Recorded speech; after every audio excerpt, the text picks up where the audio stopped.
السلام علیکم. اب چونکہ ایٹرل فیبریلیشن پہ بات چل رہی ہے تو آپ لوگ جاننا چاہیں گے کہ ایٹرل فیبریلیشن ہے کیا. تو میں بالکل کامن لے مین کے الفاظ میں آپ کو بتاتی ہوں، کیونکہ میں کوئی میڈیکل ایکسپرٹ نہیں ہوں، لیکن میں چونکہ خود اس میں سے گزری ہوں اور رادر ینگر ایج میں مجھے ایٹرل فیبریلیشن ہو گیا. سب سے پہلے تو یہ کہ ایٹرل فیبریلیشن عام طور سے 70+ کے لوگوں کو ہوتا ہے، لیکن مجھے بہت جلدی ہو گیا. اور اس میں یہ ہوتا ہے کہ آپ کا دل ریدمک ہو جاتا ہے، اس کا ردم خراب ہو جاتا ہے. The first time it happen to me was کہ میں سو رہی تھی اور ایک دم سے اٹھی ہوں اور میرے دل کی دھڑکن بہت تیز تھی، بہت تیز تھی. میرے پاس ایپل واچ تھی، میں نے جلدی سے واچ لگائی، دیکھا تو میرا دل 160 کے اراؤنڈ دھڑک رہا تھا، حالانکہ میں سو رہی تھی. جب ہم سوتے ہیں تو عام طور سے 56 60 50 60 کے اراؤنڈ جو ہے نا، کبھی 70 80 بھی ہو جاتا ہے اگر آپ کوئی نائٹ میئر دیکھ رہے ہیں کچھ. تو اس طرح سے میرے دل کی دھڑکن تیز ہوئی، میں ایک دم سے اٹھی. ایپل واچ کے اوپر بھی میں نے دیکھا تو 160 پہ جو ہے نا میرا دل دھڑک رہا تھا. تقریباً 3 بجے 3 AM کا ٹائم تھا. اٹھی ہوں، فوراً بیٹی کو اٹھایا اور ہم لوگ ایمرجنسی میں چلے گئے ہاسپٹل میں. میرے گھر سے ہاسپٹل زیادہ دور نہیں ہے تو ہم فوراً پہنچ گئے. وہاں جا کے مجھے پہلی دفعہ یہ سننے کو ملا کہ مجھے ایٹرل فیبریلیشن کا جو ہے نا وہ ایپیسوڈ آ رہا ہے. اور اس میں ہوتا یہی کہ آپ کے دل ریدمک ہو جاتا ہے. دل کے 4 خانے ہیں جو کہ ایک ردم میں اللہ سبحانہ تعالیٰ نے ان کو ایسے بنایا ہے کہ وہ ایک ردم میں خون پمپ کرتے ہیں. لیکن اے فب میں یہ ہوتا ہے کہ وہ ردم آپ کا خراب ہو جاتا ہے. تو ایک خانہ خون پمپ کر رہا ہے، دوسرا اس کو نہیں آگے کر رہا، اور اس میں خون جو ہے نا آپ کے اس خانے میں پول ہو سکتا ہے. خون میں چونکہ یہ کیپیسٹی ہے کہ وہ جمتا ہے، اور جہاں پول ہوگا وہاں پہ جمے گا، اور اگر وہ جم جائے گا تو کلاٹ بنے گا. وہ کلاٹ پھر آپ کے دماغ کی طرف بھی جا سکتا ہے، اسٹروک بھی ہو سکتا ہے. سو اینی وے ہم ہاسپٹل گئے اور وہاں پہ مجھے یہ ساری تفصیل پتہ چلی. مجھے آئی وی لگائی گئی، اس کے بعد اس سے بھی میں نہیں صحیح ہوئی ہوں. تو دین ڈاکٹرز نے مجھے بتایا کہ 60% چانسز ہیں کہ یہ آئی وی میں جو میڈیکیشن ڈالی اس سے آپ صحیح ہو جائیں گی.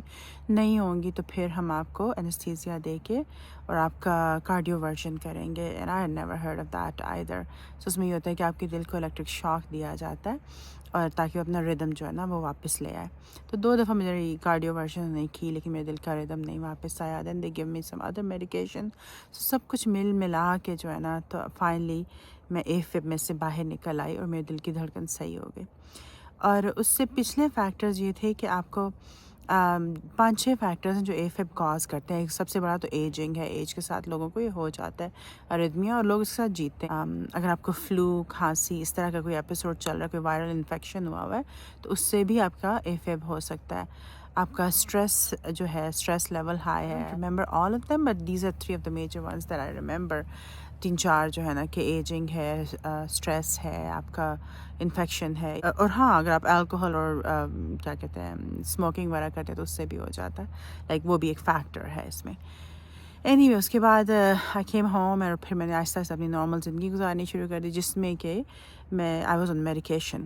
Blood pressure is another reason for AFib. تو ڈاکٹرز نے مجھے بلڈ پریشر کی میڈیکیشن دے دی.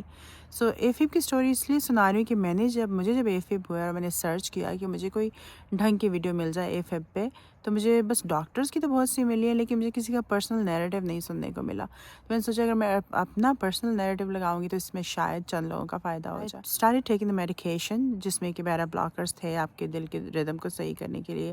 بلڈ پریشر کی میڈیکیشن تھی. And I start my normal life, my workouts and everything. میرے منہ میں مچھر چلا گیا تھا. I start doing my workouts ہلکے ہلکے، دھیرے دھیرے. And then I start going back on hikes. پھر بیچ میں نے ڈاکٹر کے مشورے سے میراپرولول ایک میڈیکیشن ہے جو آپ کے بیرا بلاکرز ہیں دل کے لیے، آپ کو دی جاتی ہے.